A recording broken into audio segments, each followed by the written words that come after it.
Alright, so I'm going to do a description of all the tools I use putting this thing together, building the R11 Yoeleo road frame with rim brakes. So I'll just show the tools and then describe what I did with them. So it's a small torque wrench. This one is rated 2 to 15 Newton.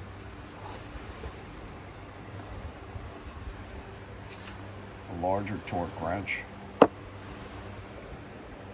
19 to 110 Newton. This one comes with an assortment of drivers, as you can see. This one I had to purchase. That's a 10 millimeter. I use that on the Rotor crankset installed. All of this stuff here is bottom bracket installation tools. That's a handy device, magnetic, used to help feed cables through the frame, interior cable routing. It's just magnetic. It's got various attachments depending on what you're trying to feed through the frame. That is not expensive. This is not a Park tool. It's one I got on AliExpress. It works the same. Invaluable. Those are just handy to have anyway. I used them for a variety of little things. It's not necessary to build the bike, but if you got them, you'll be happy. That's a cable cutter. Those are obviously hex tools. These are chain tools. This one here, that is used to take a master link, quick link, whatever you want to call it, off the chain, detach the chain.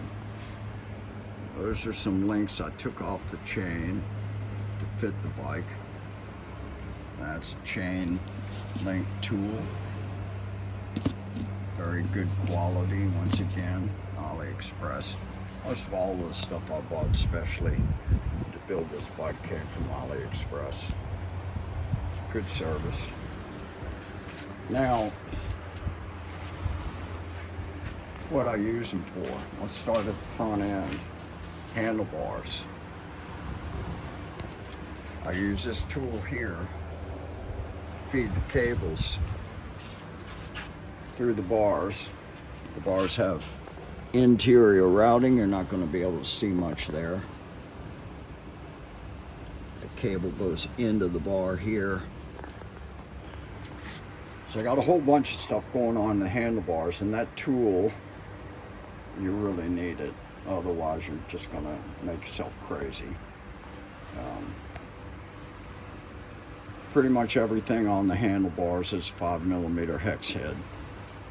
Yoeleo has a design here where it's got a 5 millimeter hex head on the male bolt, 4 millimeter on the nut for the bolt. So you need 5 mil to drive the bolt, and you need a 4 mil to hold the other side just so it doesn't spin around. That's 5 mil. The headset adjustment is 5 mil. Brake calipers tighten on with a 5 mil hex head bolt, both sides.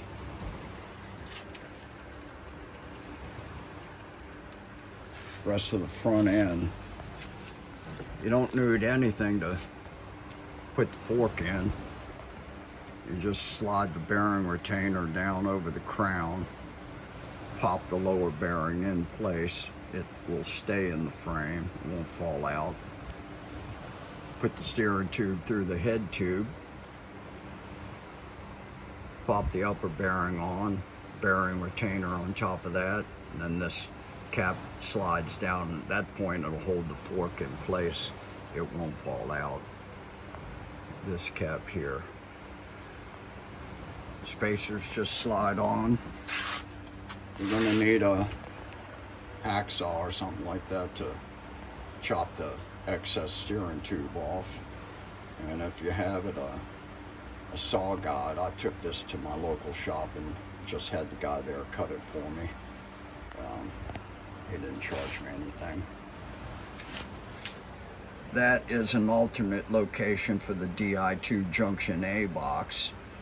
I'm not doing that. I'll put the Junction A over here in the end of the handlebar. So I just used a blank plate and covered that up. Those are 2mm hex screws that hold it in place. Water bottle cage bolts are typically 3mm. Maybe 2.5, can't remember, one of those. Seat post mounting clamp. This is a wedge style clamp. And that's 4mm.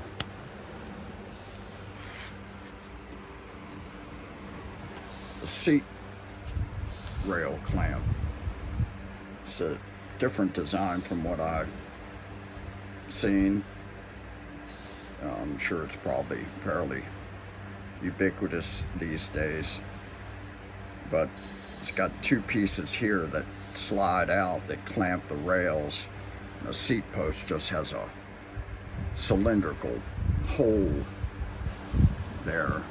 These two pieces slide in, and then there's two wedge shaped pieces that pop in, one on either side, and then tighten in with a 5mm. I fiddled around on this before I realized I had put this piece on top, and it should go on the bottom. And it makes kind of sense since you can read the max torque on it. And then the other piece, and I had it flipped around. I couldn't get the damn thing tight right, so I eventually figured it out, as I usually do. A double mount rim brakes called direct mount. Takes two 4mm hex bolts, front and rear. It's the same thing.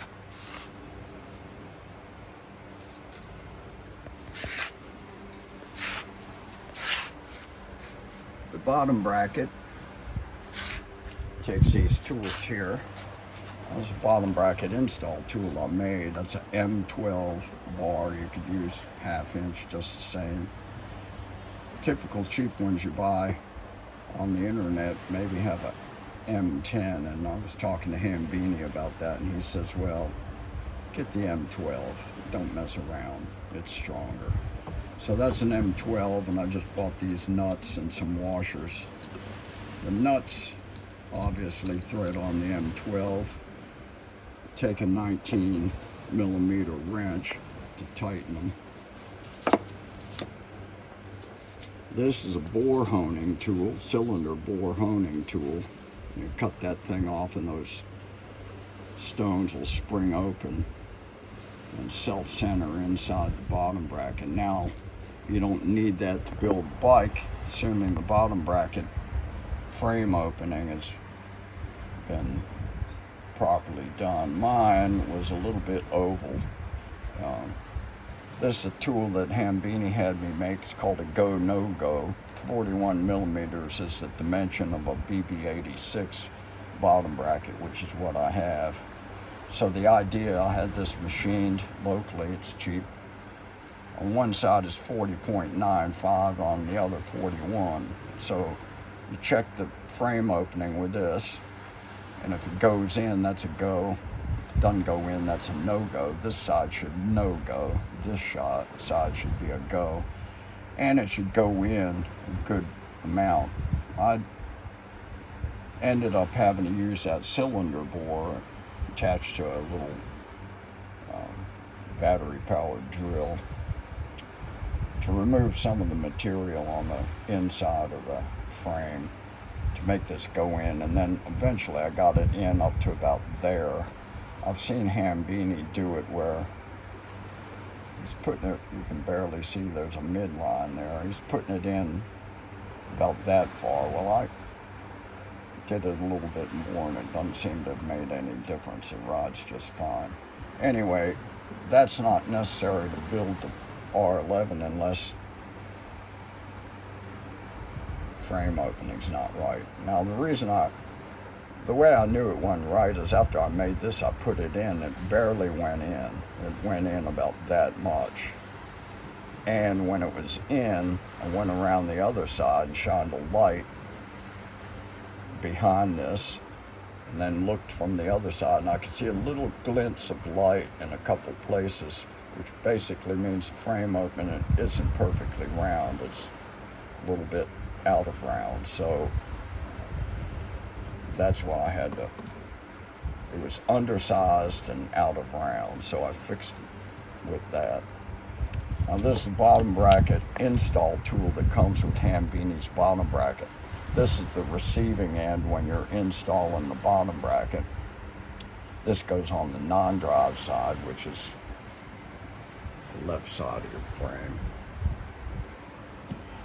This piece fits into the interior diameter dimension of the bearing in the drive side bottom bracket. So that's going to go on that side, and the bottom bracket's going to go there, and then this is going to be on the outside of the frame on the non-drive side. And these things just tighten in and compress it. That's how it's done. I had a little bit of a problem, so I had to take mine out, and I talked to Hambini about it, and he said, let me redesign the thing. So he came up with this. So I needed this to get the thing out. This is a removal tool, and you just take it out the same way you put it in, only you're going to put this thing on the non-drive side bearing and push it to the right through the frame to the drive side, and as it does, it'll enter into this cylinder. Obviously the bottom bracket press tool goes through here, through there. But this is for taking it off, these two, and then putting it back in. I use this instead of this on the non-drive side, and this is better because it's a little bit beefier here. It held on to the frame better. This one tended to slip on me. And it also has a center guide, so the bearing on the non-drive side, as it starts pressing into the bottom bracket, will start going over this and into this. So you, once again, when you're putting it in, you're using this on the drive side, this on the non-drive side instead of this. Anyway, feeler gauge just to check, make sure that you fully install the bottom bracket. There shouldn't be any gap between the lip of the bottom bracket on the drive side and the frame. There wasn't. And then to install the rotor cranks, it's just pop the axle through the bottom bracket, and the cranks have splines on the end of the axle. And this fits on, and there's a 10mm hex head that just tightens it on there. Over here you've got a preload on the inside. You can see the nut. It's preload for the bearing. You take out any slack, any wobble when you're putting that on, so it's just a matter of fitting it on, tightening it, and checking it. And if it doesn't work right, you take one of the shims out on this side. The rotor comes with the shims that you need. Derailleurs mount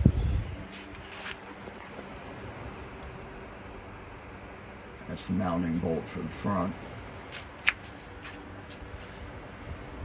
That's the mounting bolt for the rear.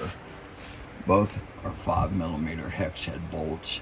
The derailleur itself, all of this, mounts onto the drop, the rear derailleur hanger, which is held onto the frame. It's replaceable. Yoeleo sends you 2 of these. Sometimes these things get banged up if you wreck or something. That's a 2mm hex head screw, and that is too. It's a tiny little screw, but it threads into the frame. 5mm there. Adjusting the derailleurs. There's 3 adjustment screws to set the derailleur on the rear. There's a high and a low limit. You can see that H and L. It adjusts how much in either direction the derailleur can move. It's a limit screw. And this adjusts the B setting, which you adjust the gap between the top of the tooth in the pulley cage and one of the teeth on the large chain ring, and it should be, well, Shimano says get it as close as you can without catching the chain. And I've watched another guy's website, and he says set it to 8mm, but 8mm is pretty big, whereas Shimano said get it as close as you can without bunging it up, and that's less than 8mm. So what I did is I just used a hex wrench tool and used it as a feeler gauge between that tooth and the tooth here on top of this pulley cage.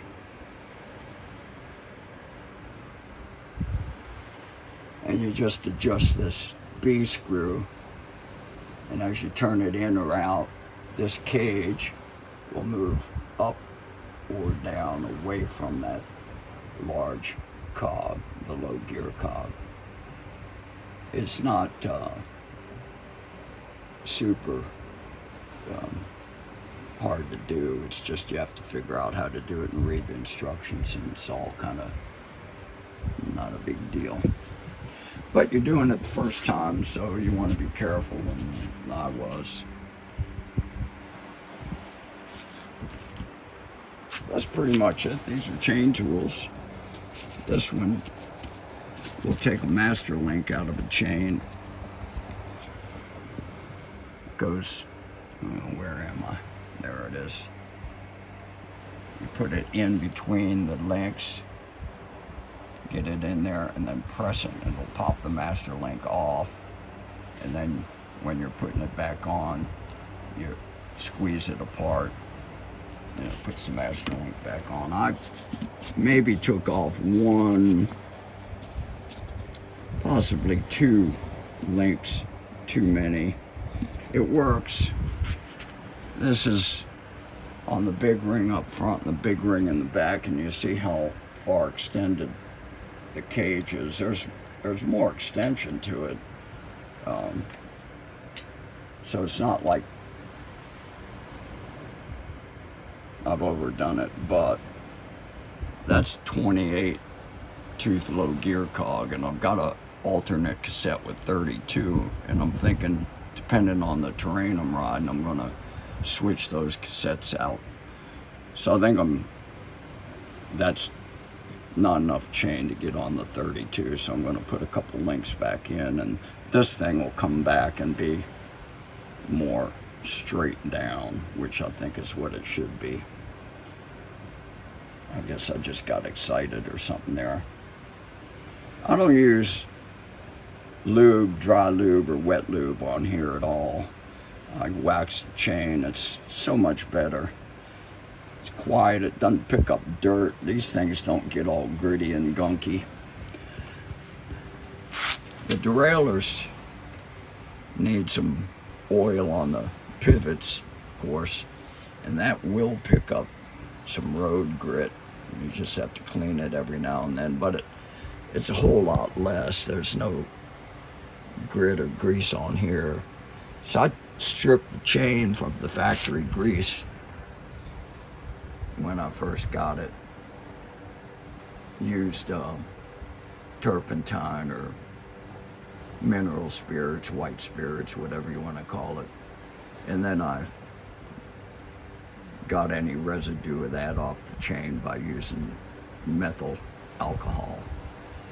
You just dry it out and then wax it.